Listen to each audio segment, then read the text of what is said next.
Hi there, and welcome to the Everyday Millionaire Podcast. My name is Patrick Francie, and I am your host, and I want to begin by saying thank you for listening.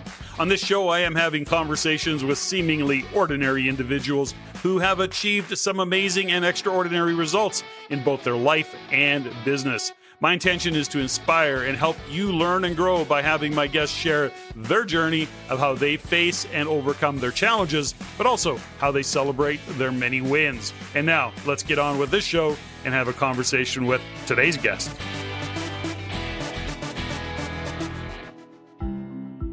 My guest today, Lynette Zang, is the founder and CEO of Zang Enterprises, a company which focuses on developing community and a sound money system globally. After experience in banking and the stock markets, Lynette has intensely researched historic global currencies and their life cycles. This led to the uncovering of central bank corruption and the ongoing exposing of Federal Reserve data and her prediction of the Great Recession following the housing market crash in 2007.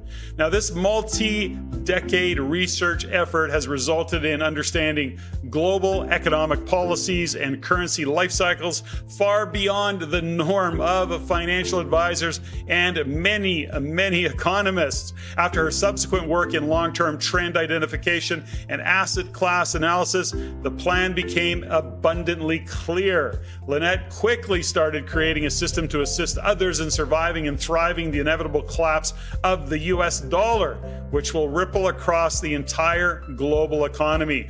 Although Lynette was one of the first to speak about the reset on the YouTube, this has now become the known agenda for the World Economic Forum's The Great Reset, and is now discussed at great length by the entire economic education ecosystem online, particularly YouTube and Twitter. Well, actually, it doesn't matter where you go. Before her career in banking, the stock markets, and as an economist, Lynette Zang attended Farley Dickinson and University of Arizona, majoring in business and finance. She's been involved with and researching financial markets and global economies ever since. With an absolute passion for simplifying complex financial topics into understandable language, Lynette has been a keynote speaker on currencies at many educational events and conferences throughout the world. She is a host on the Lynette Zang YouTube channel. I encourage you to go there, where she creates multiple weekly videos to help expose the hidden truth which underlie complex financial and economic systems, so many people can take decisive action and protect their future. Lynette believes strongly in the value of community and relationships for building a thriving financial future in the face of global challenges that we are all now facing. Such an amazing conversation. I'm a huge fan of Lynette. Let's get this show started. Lynette Zang, welcome to the Everyday Millionaire Podcast. Thanks so much for joining me. I'm very happy to be here, Patrick. Thank you for having me. You know, Lynette, I've followed you for a number of years, and your bio says a lot, but it's never quite as good as when I have my guests answer the question of when somebody walks up to them and says, "What do you do?" What's your answer to the question? Because you got a lot going on and you've made some big transitions. And so what do you do, Lynette? What are you telling people these days? Well, that's a really good question. And I'll tell you what, I do juggle a lot. But the bottom line is that I am here to be of service. I feel like I have been groomed for this moment in time. And, you know, when you get old enough, I'm 69, and, you know, then you have a long enough history to look back and go, oh, that's why I did that. And that's why I did that. And that's why I did that. Mm-hmm. So, you know, that's why I say, really, I am here to be of service, and I am here to share the gifts that I've been given as a student, as a stockbroker, as a banker. I understand the language of these guys out there, the elites, and I understand what they're trying to cram down our throats. So maybe you could even call me a freedom fighter, to be honest with you. I love that. I love that. Except for these days, freedom fighter has a whole different meaning and a different connotation. Often. Oops, did I miss something? I think we both missed that memo, but this is what I've been told recently. I started following you a number of years ago, and first and foremost, within one of the businesses that I own, which is the Real Estate Investment Network, we talk about real estate, but I'm always looking at real estate through the eyes of where is real estate going, not where it's been, not where it is, what's the future of real estate based on the economic fundamentals. Now, given what's happened, certainly the past 4 years, and you go way back in that history, and the point of it is that in my research, I come across you. I've had friends and family say, you got to listen to Lynette. She's got a very, very cool perspective on what's happening on a global macro. And you've got a history, and I've got so much I want to talk to you about. But why don't we go and enter the conversation, Lynette, is kind of back into monetary policy, what you see the Fed doing, kind of what took you on this journey. And I want to say it's been a long time for you, but I think the marker, the line in the sand was in the great, the GFC, 2008-ish, I think. But why don't you tell me about what started your journey in really getting vocal about what's unfolding in the world today? Well, you're exactly right. 2008, I absolutely knew that the system died. And I was paying attention very closely to it because Shearson Lehman was my alma mater. So, of course, I had a vested interest in watching what was going on. And there is absolutely zero doubt in my mind that that was the day that the system as we knew it died. Going back further, though, because you never just start at one point in time, there's always much more of a backstory. My father was a developer, so I do have a soft spot in my heart for real estate as well. And it is part of the strategy and how to deal with the real estate debt and almost more important, how to deal with real estate taxes, because it's easy to transfer wealth from that. Okay, if I'm going to be perfectly honest with you, my story started when I was about 4. Love it. I have been completely groomed for this moment in time. And I've always known, there's always ways to say things in ways that people are going to go, woo, woo, woo. Mm-hmm. She's a little nutty. But I always knew that I was supposed to do something that made a positive difference on a lot of people. I didn't really know what that was, but I always knew that there was something. And you live your life. And all of a sudden, I got into, my Uncle Al was a key human in my life because he was a major antique dealer.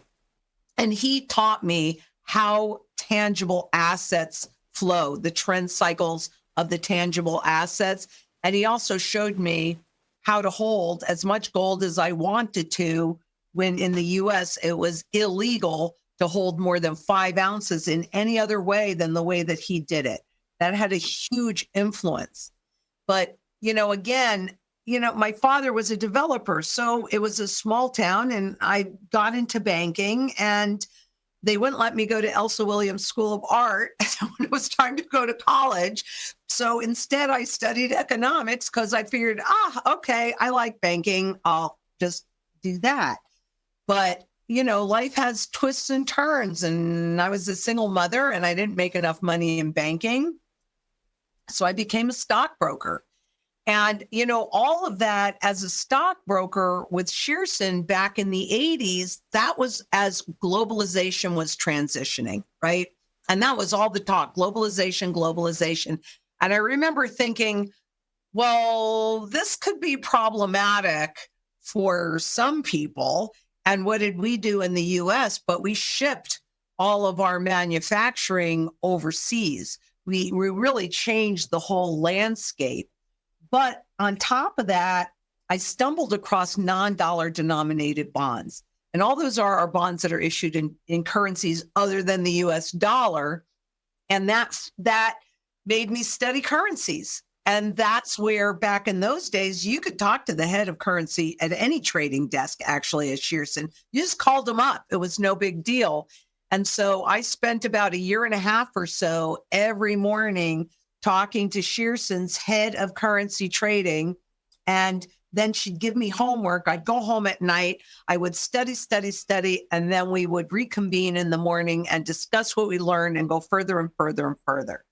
Had I not had that experience, I never would have stumbled across currency life cycles. And I talked to a lot of very, very brilliant people that I respect and admire a lot. And when I bring up that fact, they just kind of go, oh, yeah, I know about that, but we don't talk about it. But that's the problem. Everything has a life cycle. I guarantee you I'm at a different place in my life cycle at 69 than my granddaughter is. She's going to be 9 in a couple of weeks. And the interesting part about it is if you look at her, you're not going to say, oh, I bet she might be turning 70 this year.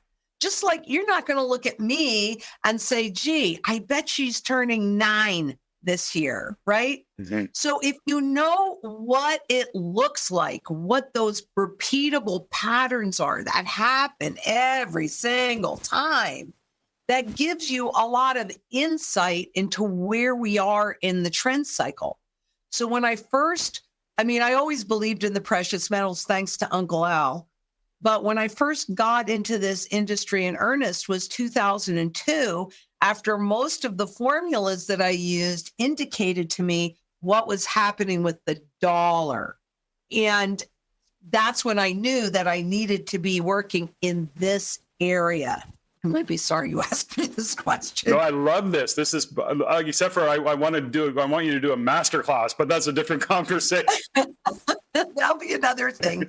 But, so that's when I started getting into the precious metals in earnest. I had always accumulated some, even as a banker and a stockbroker, I had always recommended that people have some physical metals, even though, at that point I couldn't sell them or anything like that. But this is sound money. So you've always got to have some sound money.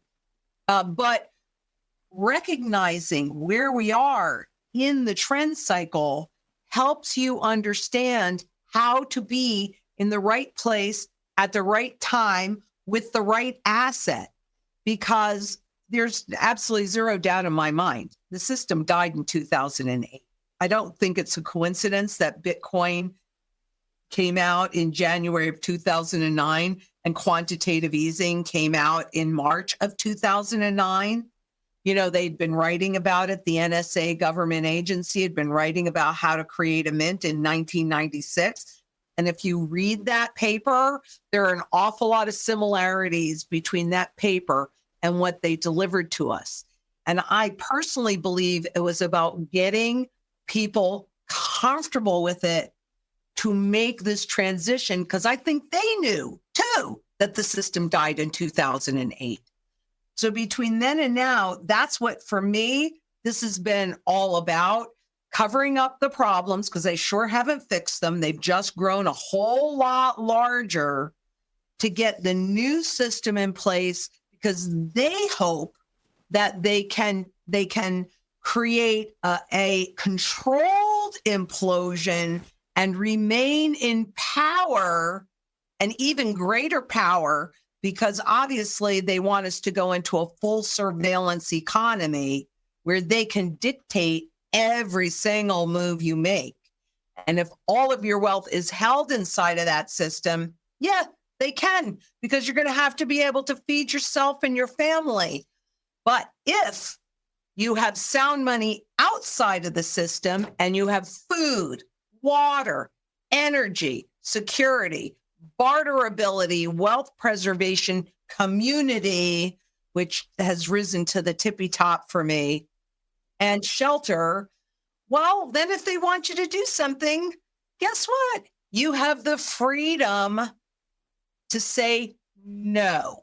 So my mission these days, which I really saw it, I've developed my mantra over many years, and I've talked about it over many years. But in last August, I did some events in Australia. And, the second event, I just threw all my prepared materials away. And I just started talking about community.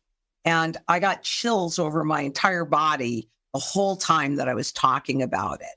And so, I'm here today to build the global community.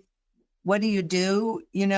That's such a hard question for me because I do so many things, but I do believe that the most important role that I have right now is in building that in community locally, because we don't have the luxury of time. I live on my urban farm now. I was not a farmer. I was not a gardener, but I understand what happens during these transitions. And I knew that food becomes the single biggest issue for most people. Look around the world. Are we not having major issues around food security all around the world, and the farmers and Lynette, everything? let me fill in a couple gaps in thought process, and I want to hear from you on a couple different levels. First, I don't know if the right word is, but we look at monetary, we look at fiat currency as it is today, US being reserve currency. Many are suggesting that we'll see an implosion where at some point US will not be the reserve currency. And, and I know that that's how you see it. We see the transition into CBDC, and people can deny that all day long, but ultimately we know even in Canada, they're already planting those seeds of central bank digital currency. Many people don't seem worried about it, but of course, when we look at it from through a lens of what is the purpose of that, we understand that it's just about a next level of control. And so precious metals, for example, is from your perspective, here's what I had to learn about precious metals years ago was that it's not an investment, and I no longer hold it as an investment. I hold it as a way to take fiat currency and actually exchange it for real money, if you will. And so it's an insurance policy that I hold, and it's not like I own, that's not like 50% of my portfolio is in precious metals, and that's not the case at all, not even close to that. But the point is that I'm holding precious metals in that context. As much as people say that, this is, and here's where I want to go with this. Mark Moss once said, something very interesting, and he was doing one of his podcasts. And I know that you know Mark, and I've had him as a guest on the show as well. He once said, as he was talking about Weimar Germany and what was going on through that period of time when money had no value, and people are asking him, well, are we going back there? When is that going to happen? And he said, people are waiting for an event. And what people are missing is, no, it's happening right now. We are in it. We are in it. And people aren't recognize it because it's all being covered up. We look at all of the debt that governments are taking on right across the world. We can talk about US and Canada. Canada's like, I think we're into 2.2 trillion in terms of public debt and on our government debt. We don't have the means to pay it. It'll never get paid. Of course, we're in a whole different world in the US. My point is this, is that as many people that you're getting the message to, what do you say to somebody going, well, yeah, but I'm just going to work. I'm living my life. I don't know what the hell you're talking about. How do you respond to that? And then I've got another comment, but I'll hold off for a minute. Well, that's really a great question. And the way that I am responding to that is by creating these very short little videos on inflation, on the stock market, on these different things. They're like 4 or 5 minutes long, really, and they are purely designed to open their minds a little teeny bit. Because I have discovered in my lifetime that when I look at things just a little differently, then it's amazing what you can see. Because you're not going to convince what we're asking people to do is have a complete paradigm shift. And that means that they have to be able to admit that they have been lied to since the day they were born. And that's hard for most people that are struggling just to keep food on the table, keep the lights on, and live a life. So, it's very challenging, but that's why I planted out the whole exterior of my property. And it's only 1/2 acre. It's not like I have a lot of land, but I am in dead central Phoenix here. And I planted out the whole exterior so that people that are hungry can pick a pomegranate, they can pick a zucchini, they can feed their family. I'll do these 5-minute videos. I'll have these conversations, but truthfully, when people don't want to hear it, they go la, la, la, la, la. Many people will say, well, if they don't get it, too bad for them. But that's not how I feel about it. I feel almost a bigger obligation to prepare as much as I can and share as much as I can, because those are the people that need me way more than the ones that actually do get it. So I try and be kind. I try and be gentle. I'm not trying to scare the crap out of them, because that's when they close their eyes even more. Mm-hmm. I'm trying to show them what the reality is. And I always give you links. I never want anybody to take my word for it or take anybody's word for it. You do your own due diligence. And then if I need to feed you and I have the ability to do so, I will, whether you believe it or not. It's interesting about, as I've followed you over the years, and that's led to, the Mark Mosses of the world and Gerald Celentes and, all of the different, there's so many that are on a similar path. Your passion, your experience, the credibility that you have in all of this.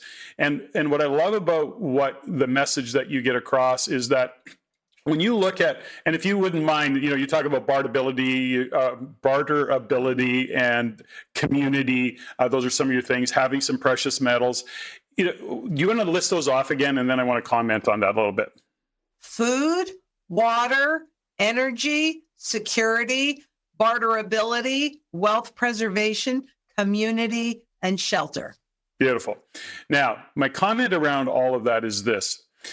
When you consider what you just said, and somebody goes, I'm not buying it. I don't see the collapse of fiat. I don't see any of this unfolding. Of course, because we're waiting for it to happen. It's like this, it's going to be this event as opposed to this slow boil. And we could talk about that all day long. But here's the other side of it.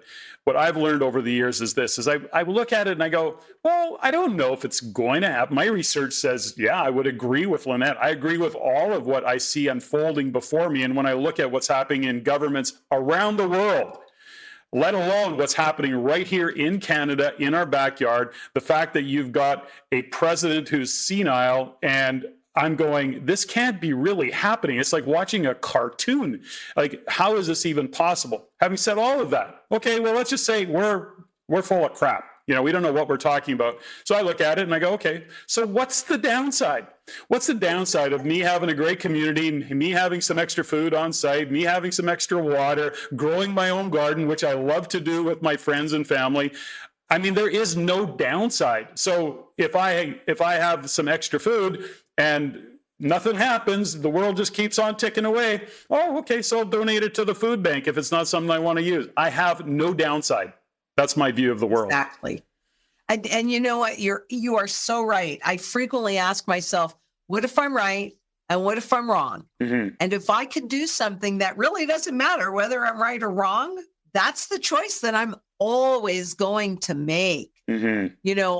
I have a lot of people say that, especially about gold and silver, right? Like, oh, why would you want that? Well, first of all, it has the broadest base of functionality of any financial asset, period, end of discussion. And I say that because it's used, both of these are used in every single sector of the global economy. Mm-hmm. That also means that it has the broadest base of buyer. That's why neither one of them have ever gone to zero. They have tried many years to duplicate the properties in both gold and silver and have in a lab, like they have with diamonds, you have lab grown diamonds, things like that. But they have never been able to duplicate the qualities inherent in gold and silver. So by holding them, you have an asset that, number one, has no counterparty risk, the only financial asset, according to the Bank for International Settlements, that runs no counterparty risk, but has absolutely global demand. If we're right, which I know I am because I've studied it forever, but if I'm right, then I have something that holds my purchasing power. It ensures my purchasing power, but it also puts me into a position to take advantage. I mean, what does the government say? Never let a good crisis go to waste, right? Mm-hmm. And they transfer rights and they transfer assets and they transfer your wealth and they do it through crisis. And that's the way they're going to do it this time too. So while people are looking for one event, there will be one event that will be the absolute loss of confidence from the public in the currency, like we see in Venezuela, Argentina, Zimbabwe, and on and on and on. Lots and lots and lots of countries. This protects you from that.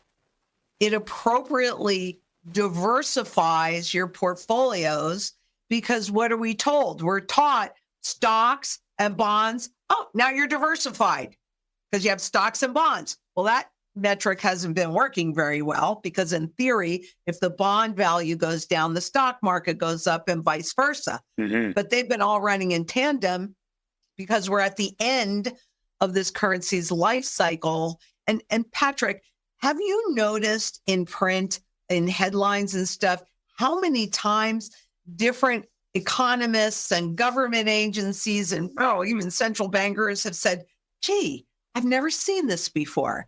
This is unique. Isn't that the truth? Right? Well, that's an indication of where we are, the fact that we are at the end of the cycle because things aren't working the way they designed them to work when they still had interest rates and purchasing power in the currency to work with.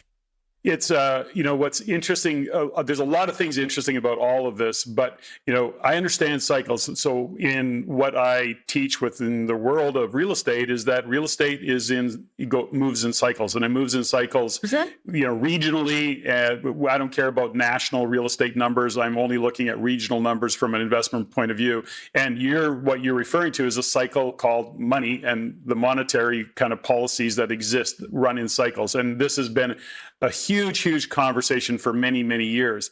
I want to go back to something that, I know you mentioned counterparty risk, and you'll explain it better. But first off, I want to say this. When you look at gold, some people go, why would I own gold? Well, if the proverbial SHTF, shit hits the fan and you have an ounce of gold in your pocket, there's literally not a country that you can't go to that isn't going to take that gold and exchange it for whatever currency that is still available to them. And I think people need to understand that. If I show up in the US with a Canadian dollar, or if I show up in Mexico or Zimbabwe with a Canadian dollar, they're just going to look at me funny and go, what do you, I don't even know what you're talking about. What is that? What is that? Monopoly money? I don't know. So, but if I do that with a piece of gold, they go, hey, no problem. I'll exchange that. So that's important for people to understand in terms of hedging. It's a hedge. This is risk mitigation. This isn't about getting rich investing in gold. If you want to do that, go buy miners. We're talking about bullion. We're like the physical gold that you talk. If you don't hold it, you don't own it, is your phrase, I believe. That is true. But I am going to challenge a little bit about what you said, because what I always look as an investor, what I always look for is an undervalued asset that is in a long-term positive trend. Good point. Yes. And that's where I want to keep the lion's share of my wealth. Mm-hmm. But most people with FOMO, fear of missing out, right? They have most of their wealth in an overvalued asset or instrument that is actually in a long-term negative trend. And people will say to me, but look at the stock market is going up. Yeah. But the dollar value is going down, whether it's the Canadian dollar. That's such a hard concept for people to grasp is, okay, well, no, I've got money. And you go, okay, assets aren't, the price of real estate really isn't going up per se. The value of money has dropped so much. But people can't wrap their mind around that concept. I don't know if you can articulate that better than I do, because I do a bad job of it. Look, when they set this system up, they knew that people did not understand. Not one man in a million understands inflation. And they knew that people marry the legal money of the state. And armed with these two things, they've gotten really, really far. Mm-hmm. But what I can say to you is look at how much your food and your fuel and your cost of living has gone up in the past year, in the past 2 years. I mean, in 1971, the average wage was $9,500, and a family of four could live on that. I'm not saying they were super wealthy, but they only needed one wage earner. Mm-hmm. My father, as a developer, they used to work out of the house. And I remember, I don't know why I remember this so well, but it's just always something that stuck in my head. They had this nice young couple. He was an engineer at IBM. And I remember my mother going, he's a comer. He's a comer. He makes $12,000 a year.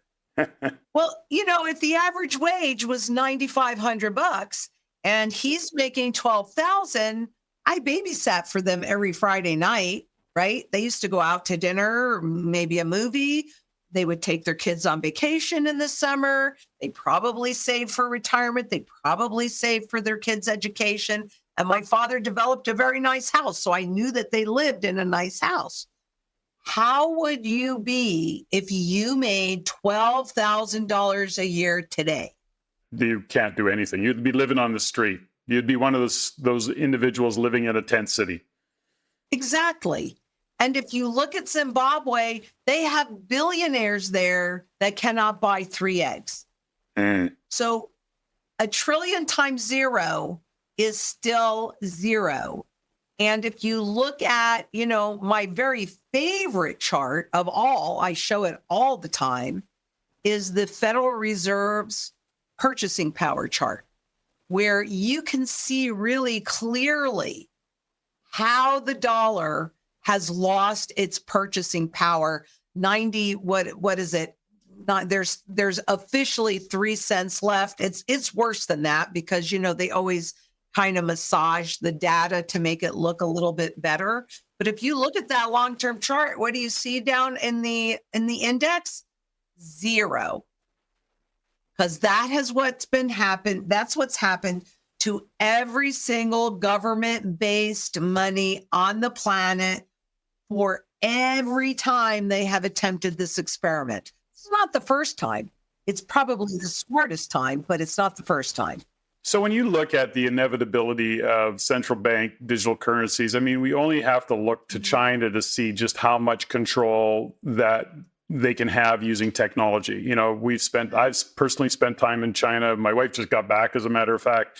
So we see what's happening in China in terms of the overarching control that they have using technology. So when we look at central bank digital currencies, they're going to morph it in. It's going to be so convenient. It's going to be way easier. You're going to love it. You don't have to have digital, or you don't have to have paper money. And many are just looking at it, go, well, I just use my bank card now anyway. So there's really no change. Now, in behind the scenes, that's how they set it up. That's how they set it up. But when we look at, and this is, I think, an important question, and I know you have an answer for it. I've heard you answer it, which is, okay, so why would I want gold? If I got gold and then they have central bank digital currency and it's digital, how is gold going to help me? Well, you actually brought it up earlier, Patrick, and that is because of its broad-based demand, you can always convert gold and silver into any local currency that you need. But when you look at the central bank digital currency, read some of their documents. What they're talking about is the ability to charge negative rates without limitations. Did you know that negative rates are a choice, Patrick? Do you know that silly you for demanding interest on the money that you've worked for that you're loaning a stranger? Now, if it's your children, okay, you're going to take back less than you gave them. Maybe you won't get any of it back. Yeah. But they're your children. Who else are you willing to do that for? Mm-hmm. So do I think it's inevitable that they bring it out? 100%. And I think that this next financial crisis that is really obvious could be when they introduce it. I mean, after all, in the U.S., we all have those FedNow accounts, so they can just push a button. And they even said it during, in 2020. Boy, wouldn't it be so much easier if everybody just had an account and we just pushed a button and injected money into it? But the easier it is to create that money, the less value that money actually has. So when you see the central banks just do this kind of thing, every time they do it, the money that's already out there buys less and less and less. So you just have to believe your personal experience, because the only difference between inflation and hyperinflation is the speed of that inflation. And when all confidence, because there are layers of confidence, right? But what we've been witnessing since 2008 has been those layers of confidence evaporating. So 2008, banks stopped lending to each other, as witnessed by the cancellation of the interbank lending program. Boom, it went straight down like a rock. In 2000, so that was bank to bank. In 2015, it was central bank to central bank, with the Swiss surprise when the Swiss central bank kept coming out and saying that they were going to retain a peg. They were to the euro dollar, retain it. And there's a whole story behind that too, but retain it. This was their most important policy. They said that on, I don't know, it was Tuesday to Thursday, but it was something like that. They came out vowing how important this was. And then not 2 days later, boop, they decoupled.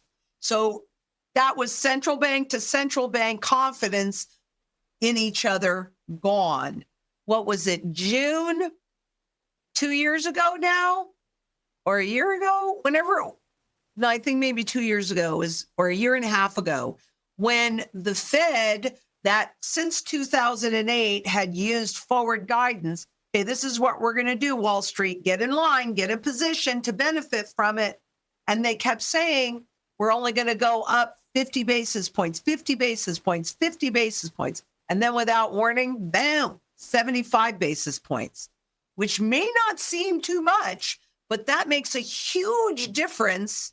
That makes a huge difference in market valuations. When interest rates go up, market valuation of all those debt instruments drops, depending upon how much interest rates go up. Mm-hmm. So that was market to central bank. What's left in confidence?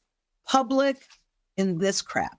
Mm-hmm. And rapid inflation erodes that confidence rapidly. That's the problem. I think there's, people just need to pay attention to a couple of things. In U.S., Canada, it is a slow boil. It is the subtle things that are starting to unfold. In Canada, they're already talking, and there's a few cities in Canada now that are adopting 15-minute city programs, where they are creating these 15-minute cities where you'll have to pay to leave. So it's not that they're going to hold you there, but every time you leave that particular region of the city or that district, if you will in fact pay for it. So that's part of it. Then you look at the healthcare system here. They're digitizing us whether we want to or not. So it's like, There is no resisting it. It is going to unfold the way it is. People go, well, I just won't buy into it. I'm going, no, dude, you're already in it. You just don't know it. You're already part of the matrix and you have no choice in the matter. It's going to be pretty hard unless you're going to go live in a cabin, somewhere in the. And by the way, you can't even hide out there anymore because of satellite. So you could be 100 miles in the middle of the bush. They may not care, but they'll know you're there with no question about it. I think that however, yep, go ahead. But actually, if we stay as individuals, you're right. They're just going to steamroll us and they're going to put everything in place and we're not going to have any choice. Mm-hmm. But if you can create an environment where you are as independent and self-sufficient, surrounded by communities, surrounded by other like-minded people, and then take that whole piece and put it on a global stage, there are way more of us than there are of them. You brought up China. But look at what happened when all of a sudden the population started to actually protest, right? The government. We're seeing that in Europe. I mean, they're winning, And that's what gives me so much hope that we can do this. I am not going to lay down and allow this to happen. Doesn't matter so much for me. I'm old, but it matters for my children, for my grandchildren, for the great grandchildren and on that I don't have yet. I'm fighting for something much, much bigger. I'm fighting for your children and your grandchildren. I'm not laying down. So you are right. This digital world is coming and we have to participate. Why don't we choose how we're going to participate? You make such a great point there. And I think number one, don't go it alone. Don't try and hide out and be on your own. Actually create that community. I think that's just a great, great point that you made right there.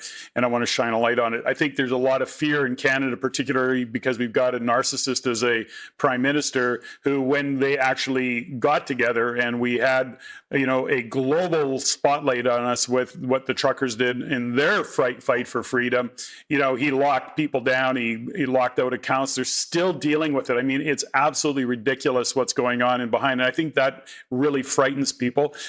It should. Frightens me. The good news is those people continue to fight. They're not going to back down. And I have a lot of pride in the fact that there are those individuals who are willing to do that. That takes courage to do that. I think there's another part of it that, just when people look at it and they kind of, I don't know if they negate or they minimize what's happening around us. I don't live in fear around it. I'm living my life. I'm mitigating risk where I can. I'm planning where I can. My wife Stephanie and I, we have our community. We do what we do, and that's all great. But just how much control do they have? And I just want to use this as an example, Lynette.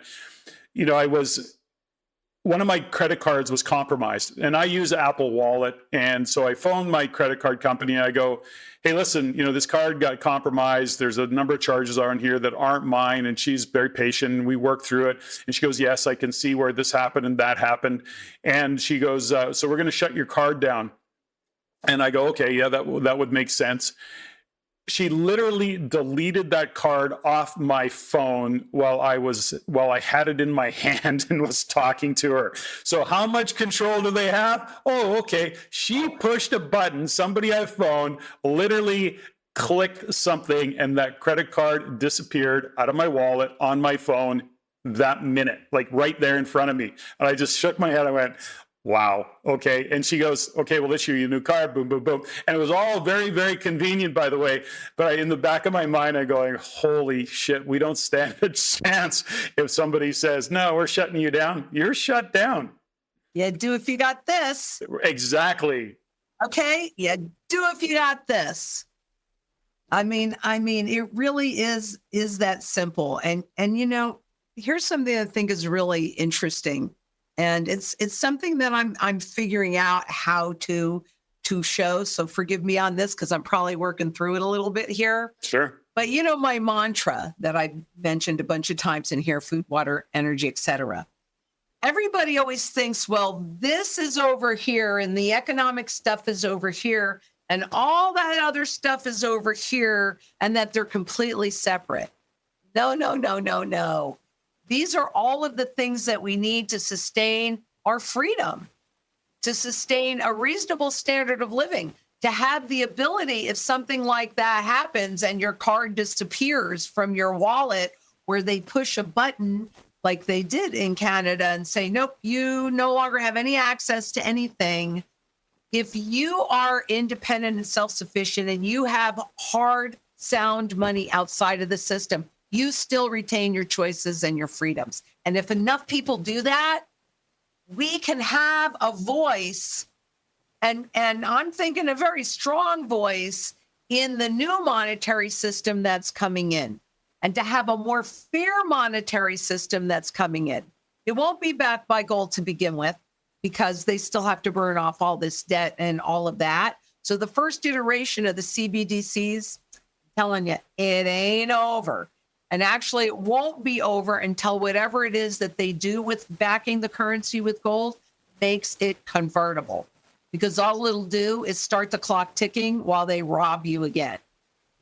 So we have to come together and we have to stand together and we have to say, no, there are more of us than there are of them. We can do this. We look at a bigger picture, Lynette, and just kind of, and I know that we're limited with time here and I could spend hours talking to you, but when we look at what's happening, in the global perspective today when we consider Ukraine and the fight with Russia by proxy, and when we look at what's happening, the threat of North Korea versus South, where China fits into this whole picture. I mean, there's a very strong argument and or theory around the fact that it's all part of the overarching system. It's all part of, these are all orchestrated in order to continue to drive this illusion of money and be able to print money and have a reason to do that. And people can buy into it. And, your country, US and Canada, continue to send money to the Ukraine, which I have all of the, I have all of the empathy and compassion in the world for Ukraine, but also the reality of it is that, and I got to be honest with you, when everybody's saying, well, when they're asking Trump what to do, I think he had the right answer. Whatever you think of Trump, he had the right answer. I just want people to stop killing each other. That's his goal. It's not about Russia wins or Ukraine wins. It's about, I just want people to stop killing each other. Now, whether that's a true statement on it was a good point that he made, is that, but yet that isn't happening and nobody's coming to the table. These fights or these wars continue to escalate, and they're nonsensical. We can't make sense of it. We're not stupid. I mean, we don't have maybe the inside politics that they do, but you look at it and you go, really, is this necessary? But then they paint Zelensky to be a bad guy or Putin to be a bad guy or whatever the story might be. So do you see it that way? Do you see this as just all part of the bigger picture of how this is all unfolding? When you study currencies and currency life cycles, one of the things that happens 100% of the time is war, and it distracts. And the reality is, where we are technologically, we don't need boots on the ground. Some are saying, and I believe it, that World War III has already begun in cyberspace. We just don't know it yet. Mm-hmm. And so it really is a distraction. It is a way to divide us, right?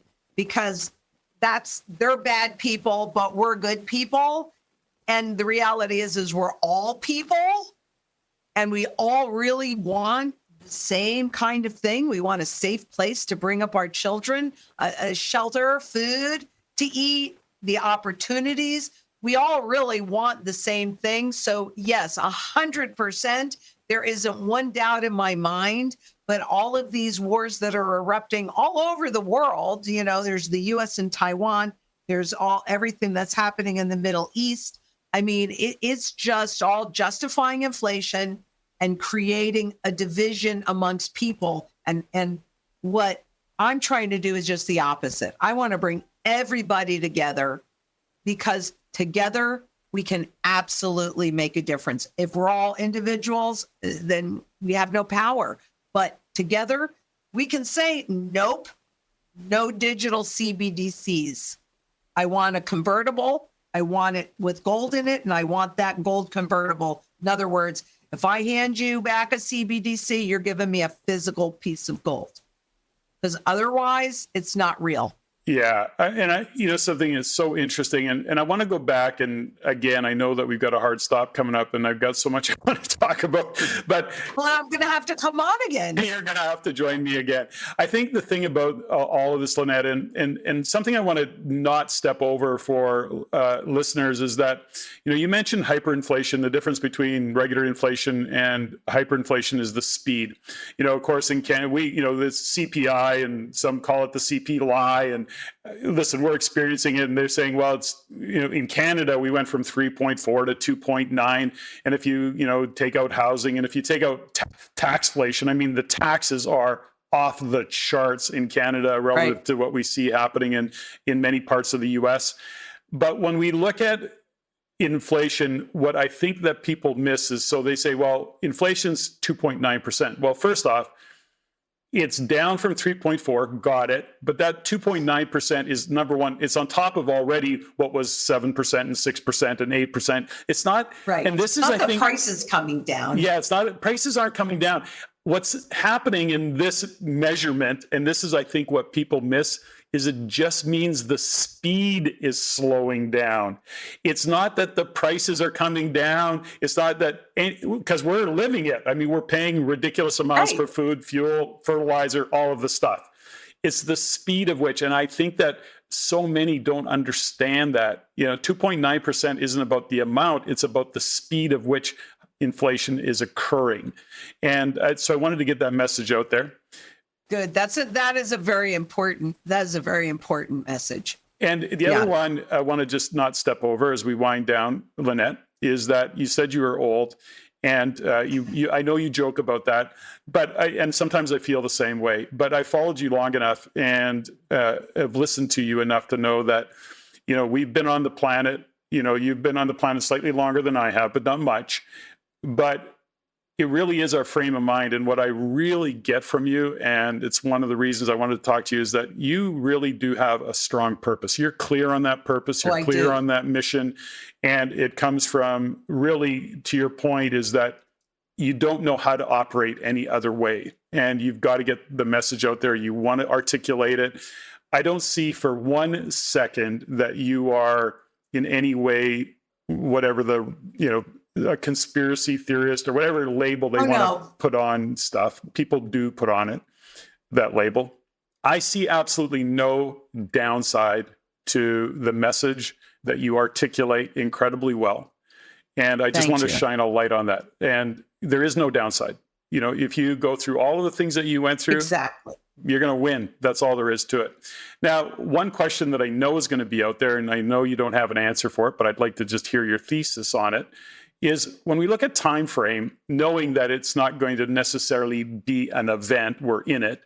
Do you have some thought process that you've come to around a timeline for, a further collapse of things, or how are you just kind of doing your life and knowing that it's going to be there and you're going to start to see more signs of it, and then you'll tighten things up a little bit more? What's your theory on that, or your thesis around that? Well, truthfully, I'm pretty tight right now because I'm very clear that we're at the end. I'm also really clear, just like I didn't know the exact moment that Lehman was going to go under and didn't think that would happen, that I'm going to be not shocked, but as surprised as everybody else, because I do think that there could very well be an event in the U.S. as early as this spring with what's happening in the repo markets, which are just, derivatives, let's plug this hole. I feel like our global central banks are like the little Dutch boy that just keeps putting all his fingers and toes in the dam. And I think they're out of toes. But hey, I was wrong about QE, so I could certainly be wrong. But I think that we could see the unraveling as early as this spring because of the repo market. And I don't know what they're going to do about it. They're trying to do all sorts of things with the treasury markets and blah, blah, blah, blah, blah. Timing this is also an election year. But then again, I believe, I could be off on this a little bit, but I'm pretty sure about 52% of all countries right now are in voting mode and elections mode. So, this could be a really quiet year because of that, or it could be crazy.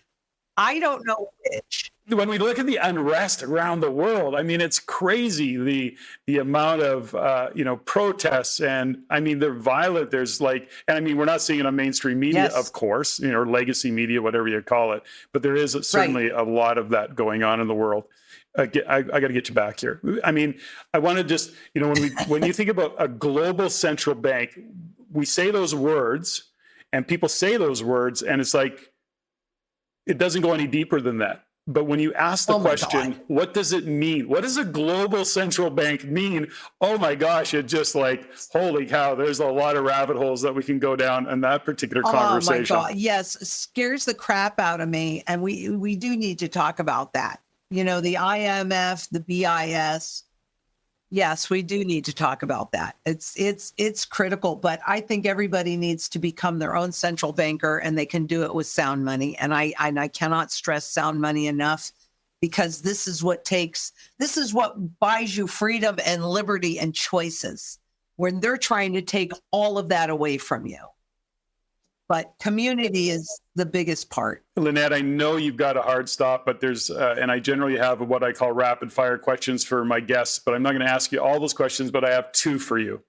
And one question is, if there is a God, what do you want to hear God say when you get to the gates? I did a good job. I want God to tell me that I did a good job, because that's what I'm working for. Beautiful. And finally, Lynette, what are you grateful for today? Oh my God. I am grateful for everything. I am grateful for the life that I've been given, the hard times, not like my life has been, always easy peasy, but I've needed all of those lessons. I'm so grateful for my children and all the love that I'm grateful for the community that surrounds me and all the support. I mean, I'm grateful for you having me on your show. I mean, I am grateful for everything. I'm grateful that I was a stockbroker and stumbled across non-dollar denominated bonds. I mean, yeah, I'm a very grateful person. I'm a very grateful person. I know, I've lived life long enough to know there go I, but for the grace of God. Yes. And I'm not very religious. Honest to God, I'm very spiritual, but I definitely believe in something way bigger than us. But I have to say, I am not a particularly religious person, but I am an absolutely spiritual person. I look at a higher power, and some people call it God and others don't. I refer to it as consciousness and whatever it is, but I just know that there's more in this world than just me and or human beings, and there is a higher power. I am so grateful for having had the opportunity to, number one, meet you in person and be able to twist your publicist's arm a little bit and get you on my show and have you join me. I love that. And so really grateful to have you on the show. And like you, I am doing my best every day to live a life in gratitude. We are mere mortals, and we just have to look at it and go, all of what is unfolding is unfolding for a reason. And I know that you are clear on your purpose. I am clear on my purpose. And Lynette, thanks for joining me, and I hope we can do it again. Absolutely, Patrick. I'd love to. And thank you so much for having me on. Beautiful. Thank you. Ladies and gentlemen, thank you for listening. If you found value in the podcast, please take the time to rate and review and share with others. Share with your friends. As it is my goal to always improve and to provide the highest value for you, the listener. If you have any comments, suggestions, or questions you'd like answered, please email me at ceo@reincanada.com. That's ceo@reincanada.com. I look forward to hearing from you. And until next time, Patrick out.